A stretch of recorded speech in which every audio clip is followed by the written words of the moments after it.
In this video, we'll show you how to use the student roster report to look at data for students in specific groups over several grades. First things first, what you'll do is you'll navigate to our groups section. Here you'll want to create the groups that you're interested in tracking over multiple grades.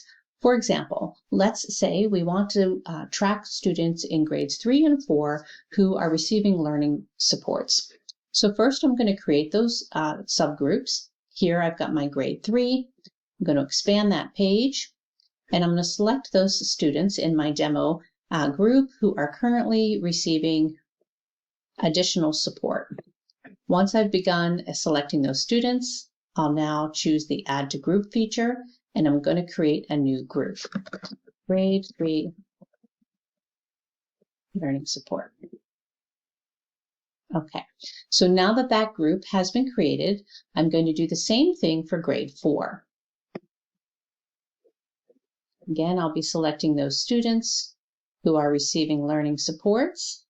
I'm going to add those to a group.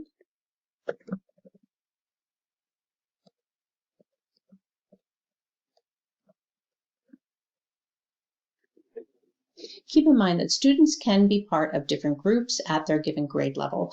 Right now, we do not have the functionality where you can create cross-level groups. Just to confirm that my groups have been created, I'll click the View Groups, and here I'll see I have my 2 new groups. From here, I'm going to navigate to the student roster report. Once in the student roster report, it will always default to all students in all grades for the given academic year. I also want to make a note at the top, it will always default to % content mastery mode.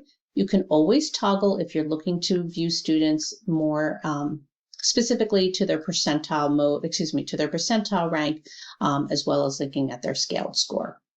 Once you've made your choice of what view you'd like to see the statistics in, you'll come over and choose your school year, of course, your assessment. And in this case, we're interested in grades 3 and 4 only. And specifically, our students who are receiving learning support. So I'm going to update that. So I've got my 2 grades, my 2 groups selected. Here, I'm interested in math and reading. I'm good with that. I've got my independent norm, which will work for me.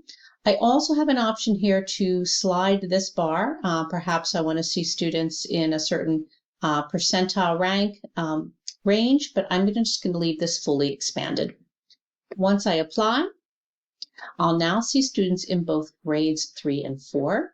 I am going to go ahead and expand this so that I see all students. So now I have all of these students. In fact, let's just expand that even further.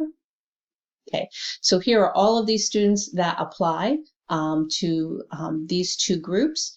And now I have options here at the top of each column. Right now it's going to auto default to students by alphabetical last name. You can also select to make a change here and sort on a different column. Perhaps I want to see, instead of default name and assessment, maybe I'm interested in student scaled score as my first sort, and then subtest as my second sort.